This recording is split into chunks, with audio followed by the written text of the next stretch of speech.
Comment ne jamais se faire ghoster? Je m'appelle Alexis, je suis l'un des cofondateurs d'une boîte qui s'appelle Closers. On est actuellement la plus grande équipe de closers de France. Et cette vidéo a pour objectif de te donner la méthodologie que je te conseille d'utiliser si tu ne veux plus jamais te faire ghoster. Je sais que ça peut sonner un petit peu promesse marketing à la con, mais c'est une promesse. Je ne te promets pas 20%, 30%, 40% de ghosting en moins. Je te promets que si tu utilises cette méthode, tu ne te feras plus jamais ghoster. Regarde cette vidéo, il y a tout qui est expliqué dedans. J'ai fait un Reels à ce sujet qui a explosé. Tout le monde m'a demandé un long format, pour ça que j'ai fait cette vidéo. Tu auras une fiche explicative qui te montre exactement ce que tu dois faire. On part directement sur l'écran et je t'explique ça. Alors comment ne jamais se faire ghoster? On va être clair, quand tu te fais ghost, tu perds 3 choses à chaque fois. Évidemment, tu perds du temps parce que le temps que tu aurais dû avoir en appel, du coup, c'est un temps libre sur lequel souvent tu vas rien faire. Tu avais bloqué ce créneau et ça reste, du coup, ça devient un créneau mort durant lequel la plupart du temps, tu vas te lever, prendre un café, aller promener le chien. Bref, tu vas ne plus être productif alors que tu aurais dû être en appel de vente. Le point numéro 2, c'est de l'argent parce qu'évidemment, un prospect qui ne se présente pas, c'est un deal que tu ne closes pas. Et souvent, les vendeurs pensent que c'est les 2 seules choses que tu perds. Tu perds quelque chose qui est pour moi plus important que tout le reste, c'est que tu perds de la confiance. Parce que ton rythme mental se casse. Tu perds ton momentum et derrière, tu montes moins bien sur les prochains calls. Et c'est ça la réalité. La réalité de cette stratégie, c'est de te faire comprendre que si tu veux devenir un très bon vendeur, il faut que tu aies une confiance aveugle dans tes compétences en vente. Et atteindre ce niveau de conviction, ça demande plein de petites victoires. J'ai créé cette méthodologie pour que tu aies uniquement des victoires. Donc moi, quand j'étais en appel et que je voyais que j'étais en train de me faire ghost, pour moi c'était une défaite. Je ressentais des émotions négatives, j'étais dégoûté, ça me faisait chier de me faire ghoster sur mon call. Tout le sujet, c'est comment est-ce qu'on fait pour que, quoi qu'il arrive, tu sois en confiance, tu sois heureux, tu gardes ton momentum et tu continues à prendre tes appels avec une bonne énergie. Étape numéro 1, c'est un rappel mais c'est ultra important, il faut avoir un agenda carré. Le premier secret pour ne plus te faire ghost, c'est de ne plus dépendre du hasard. Chaque soir, fais cet effort de check ton agenda du lendemain. Tu dois savoir exactement qui tu appelles, quand et pourquoi, c'est la base. On demande même à nos vendeurs, dans l'agenda parfait du vendeur, de faire ça en deep work le matin même de tes appels. Regardez les prénoms, les noms, les fiches de notes. Nous, on a aussi des systèmes où les setters envoient des appels à des closers. Donc, les closers reçoivent un prospect avec une fiche des informations sur le prospect. Récupérer ces informations-là, les avoir en tête pour déjà être mentalement prêt à aller sur ton call. C'est essentiel en termes de dynamique et en termes de posture. Le fait de savoir qui tu vas appeler, l'objectif, les points, les douleurs, etc. que tu peux reprendre en note et mettre à côté de toi, ça te donne 10 longueurs d'avance sur le reste du monde. Pas de flou, pas de je crois que j'ai un call à 17h ou autre. Non, je sais quand j'ai mes calls, je suis focus là-dessus, j'attaque ma journée et je suis sharp. Tu dois piloter ton agenda comme un général pilote son armée, littéralement. Ton agenda, c'est l'un des outils les plus importants que tu as toi en tant que vendeur. Il faut qu'il soit sous tes yeux, que tu le connaisses et que tu saches exactement ce qui va se passer dans ta journée. Partie numéro 2, toujours appeler ses rendez-vous la veille. C'est là où on rentre réellement dans le framework, réellement dans la méthodologie. Tu veux que les gens respectent ton temps, commence par respecter le leur. La stratégie tourne autour de ce système-là. Le soir, tu vas faire le tour de tes rendez-vous du lendemain. Tu appelles ou tu envoies un message de confirmation. Moi, ce que je te conseille, c'est d'appeler les gens. Avec un simple call ultra rapide. Salut X, je m'appelle Y, on a rendez-vous demain à telle heure. Est-ce que tu me confirmes bien que tu seras là, présent? C'est important pour moi d'avoir des personnes qui confirment leur présence et qui sont motivées à prendre cet appel. Ça peut être un appel qui va durer 30 secondes, 1 minute 30. Donc tu vois, si tu as 5, disons que tu as 8 appels le lendemain, ce qui en général va être le maximum pour un closer sur le marché francophone. 8, allez, 10 appels. 10 appels, disons allez, maximum 2 minutes par appel, ça te fait 20 minutes à faire le soir pour être sûr que ton agenda du lendemain est calé. Ça vaut le coup. Prendre 20 minutes la veille pour appeler chaque personne 2 minutes le lendemain et être sûr qu'ils sont là, disponibles, motivés, le degré de confiance que ça va te donner, ça va tout changer. C'est la différence entre arriver sur un call et dire « Ah putain, est-ce qu'il va être là, est-ce qu'il va me ghoster, est-ce qu'il va être intéressé, nanana, j'en sais rien ». Là, tu as fait l'effort de l'appeler avant, tu sais qu'il est là, tu sais qu'il est motivé, ne serait-ce qu'en termes de confiance, de posture, tu vas arriver dans vraiment une meilleure énergie. Et ça, c'est ultra important. C'est rapide, c'est pro, ça montre que tu existes vraiment. Et donc, là, c'est tout le sujet de ce framework. Qu'est-ce qui se passe dans la mesure où il ne répond pas? Tu ne stresses pas. Donc, tu fais ton call, le call potentiellement ne répond pas, tu rappelles une seconde fois, ça ne répond pas, tu laisses un petit message vocal et un petit message écrit. Hello X, c'est Y, on a rendez-vous demain à telle heure. Je voulais juste confirmer que tu es toujours motivé pour cet appel en question. Bonne soirée à toi. Point. Tu as fait le job. Qu'est-ce qui se passe maintenant? S'il n'y a pas de réponse au message et à l'appel, c'est là où le moment le plus intéressant de la méthodologie arrive. Le matin du call, ton taf, c'est de ne laisser aucune place au doute. Donc le matin, tu envoies un dernier message 2-3 heures avant le call. Et tu dis les choses de manière très honnête.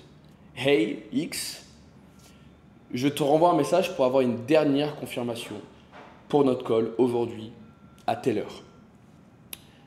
Il y a beaucoup de personnes qui souhaitent avoir des appels avec moi et dans la mesure où tu ne me confirmes pas ta présence avant midi, je serai dans l'obligation de supprimer notre appel et laisser cet appel à la prochaine personne qui a demandé de prendre un call avec moi. Merci de ta compréhension, j'attends ton retour. Point.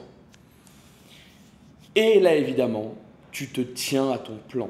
Si tu n'as pas de réponse, tu supprimes le créneau de ton agenda et tu préviens le prospect que tu le retires. Donc, un exemple du message que tu peux envoyer. Pas de nouvelles, je retire le créneau pour avancer avec d'autres personnes motivées. Dis-moi si tu veux qu'on recale un moment. Point d'interrogation. La psychologie qu'il faut comprendre, c'est que tu reprends le pouvoir en fait. Tu lui montres que tu n'attends pas, tu avances. Tu n'es pas là les bras croisés en train de dire « Ah putain, mon prospect il est là, il faut qu'il arrive ». Non, c'est toi qui gères ton agenda. Tu acceptes personne, tu n'acceptes pas que quiconque te ghoste.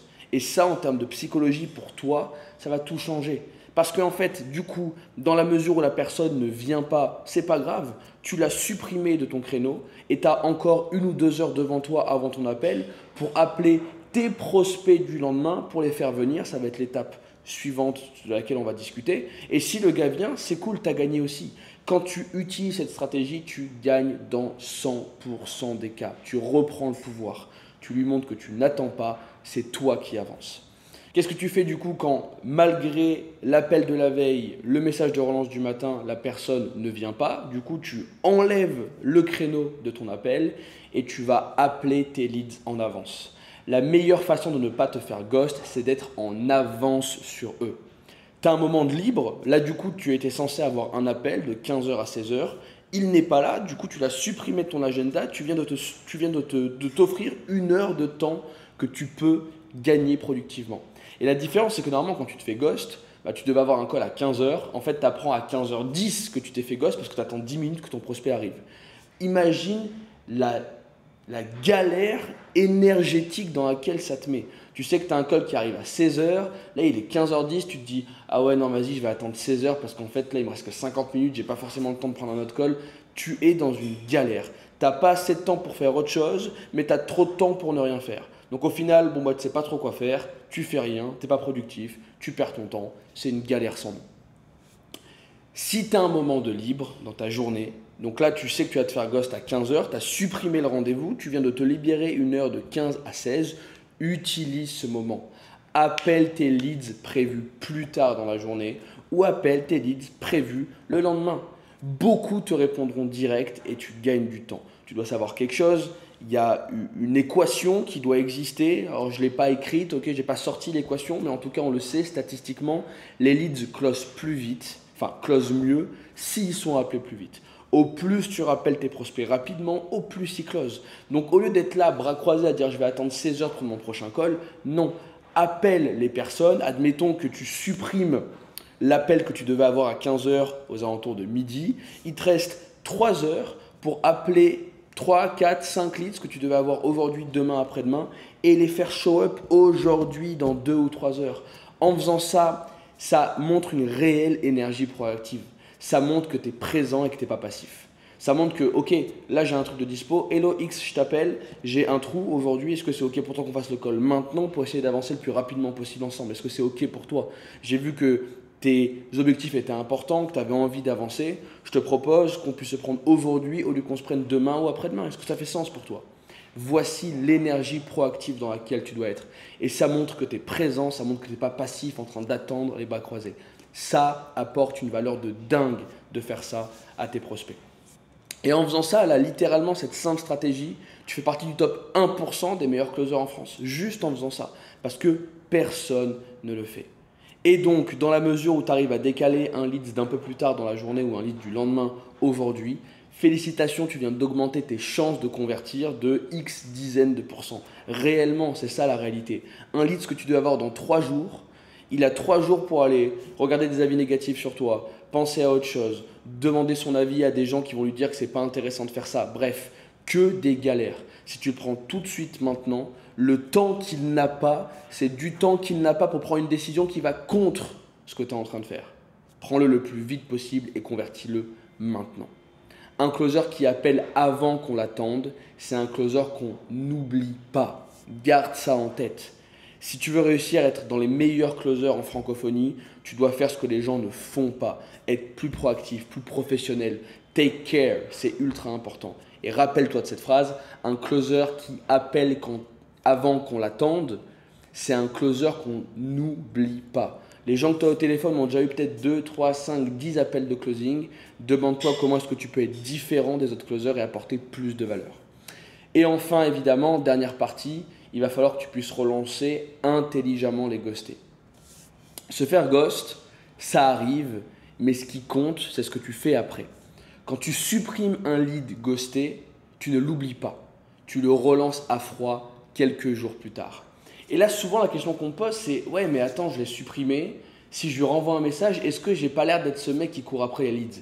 Il faut arrêter d'avoir ça en tête. Les amis, l'objectif d'être un closer, c'est pas d'avoir raison, c'est de gagner. Ce qu'on veut, c'est gagner. Donc là, tout de suite, aujourd'hui, le gars, il n'était pas assez motivé pour avoir son appel.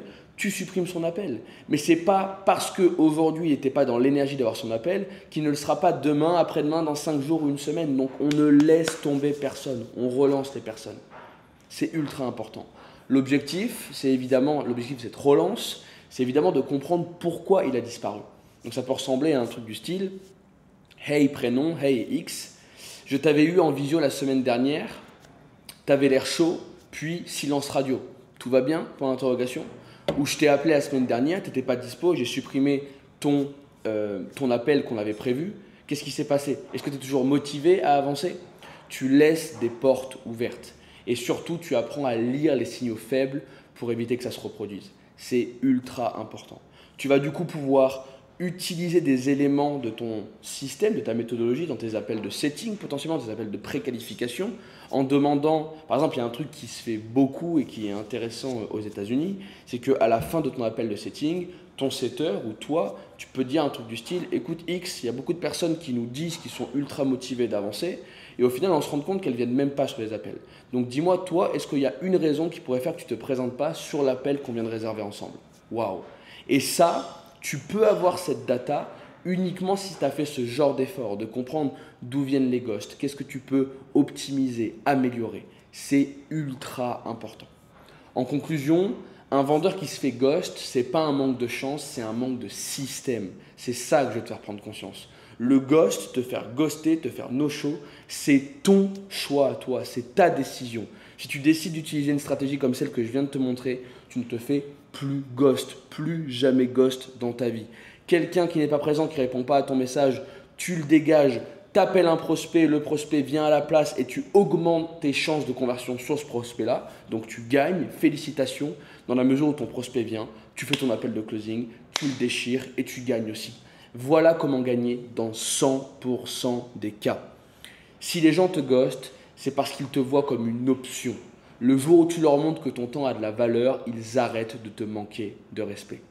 Les prospects respectent ceux qui s'en foutent de les perdre. Tu le sais, c'est de la psychologie de base, mais ça fonctionne. Et voici la méthodologie la plus exceptionnelle pour ne plus jamais te faire ghost.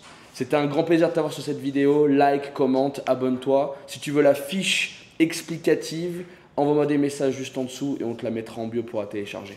See you there.